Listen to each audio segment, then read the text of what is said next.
Hello, my name's Alan Reid. I'm here to talk about the painting which is on loan to the gallery in July. I think anybody coming into the gallery will not fail to be captivated by the extraordinary expression of this beautiful young woman.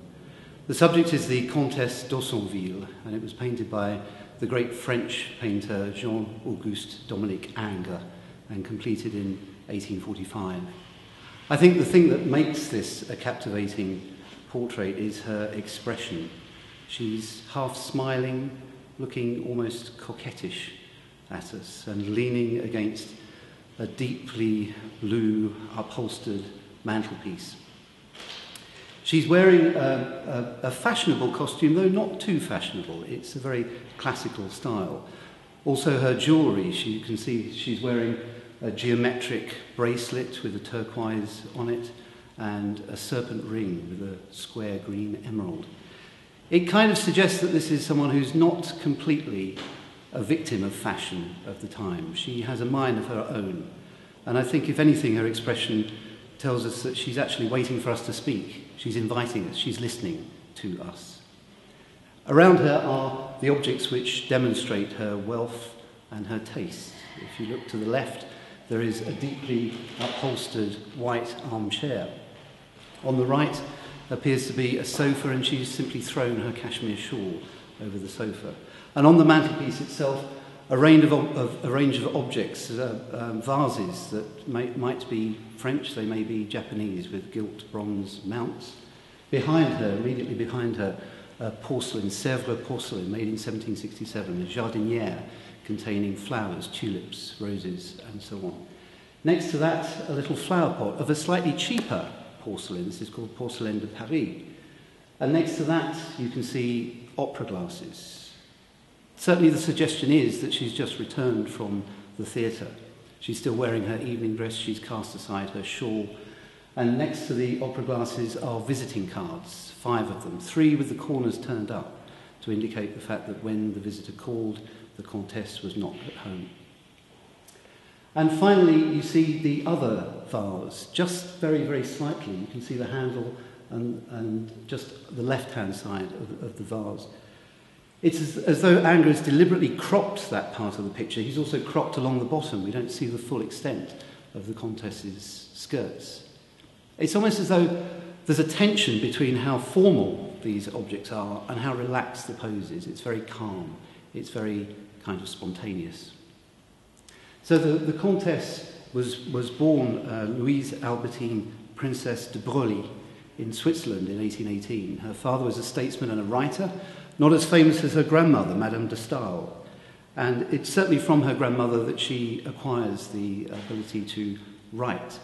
And she becomes a writer. She writes on her own grandmother. She writes later in life a biography of Lord Byron. She marries at the age of 18 a man called Joseph Ottonin Berzon de Clairon, who's Vicomte d'Aussonville.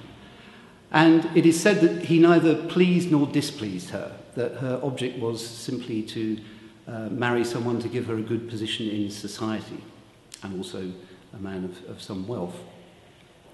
The idea of the painting seems to have come from her husband, who first sees the portraits of the German artist Winterhalter at the Paris Salon.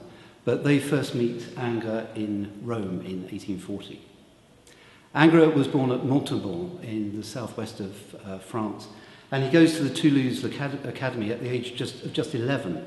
He spends 6 years there, and in 1797 goes to Paris to study in the studio of the great David. This is where he learns the classical style of great history painting, which becomes his métier. This is what he wants to do in life. And he bitterly resents having to do portraits like this. He then goes to the École des Beaux-Arts and very quickly starts winning prizes for figure studies and eventually wins the Prix de Rome. This because of the political situation at that time. He doesn't go to Rome until 1806, but when he finally does, it's there that he develops a great love of Raphael. Do you not see a Raphael Madonna when you look at the Comtesse here? After the fall of Napoleon, Ingres stays on in Rome and then spends the early part of the 1820s in Florence before finally returning to Paris, where many of his big Academy paintings meet with rather limited success. At least they divide critics. So, disenchanted with his critical reception in Paris, he returns to Rome, where he acts as director of the French Academy between 1835 and 1841. It's at this time that the D'Haussonvilles meet Ingres. When he comes back to Paris in 1841, he's complaining of having 6 portrait commissions, and he's trying to avoid them at all costs. But eventually he accepts 3, one of which is this painting. I think the thing that astounds one about the technique of this painting is just the sheer skill, the sheer technical skill of the paint. Look, however close you look at this painting, you fail to see any brushstrokes at all. It's like looking into glass. It's like looking at these objects as though they are in a mirror. And I think this rather hides the fact that there are certain distortions, things that don't quite make sense about this painting. But one is so captivated by how apparently realistic these things are that one doesn't notice them. For example, the reflection. Look at the reflection of the back of the Comtesse's head. Does it quite work? I don't think so. Look at the size of her forearm. It's been exaggerated enormously. Because I think what Ingres is doing here is giving you... Charles Baudelaire once said of him that there is a great sensuous nature in the best of his work. And you have that sense of touch. Surely the sense of touch of her fingers on the folds of her skirt there, flesh pressed against flesh, gives it that great sensual quality. And so he's exaggerating that for artistic effect. And this is the thing about the painting. These distortions make one think surely of Manet, a bar at the Folies Bergère, and the liberties he took with the reflection in the mirror there. The technique, surely, and that hyperreal technique, reminds one of Salvador Dali and surrealism. And surely it makes one think of another great artist obsessed with the female form and taking enormous liberties and distortions with it, and that is Pablo Picasso. Surely this painting, which appears to be the apogee of classical, traditional, conventional, academic painting, is actually a very modern painting.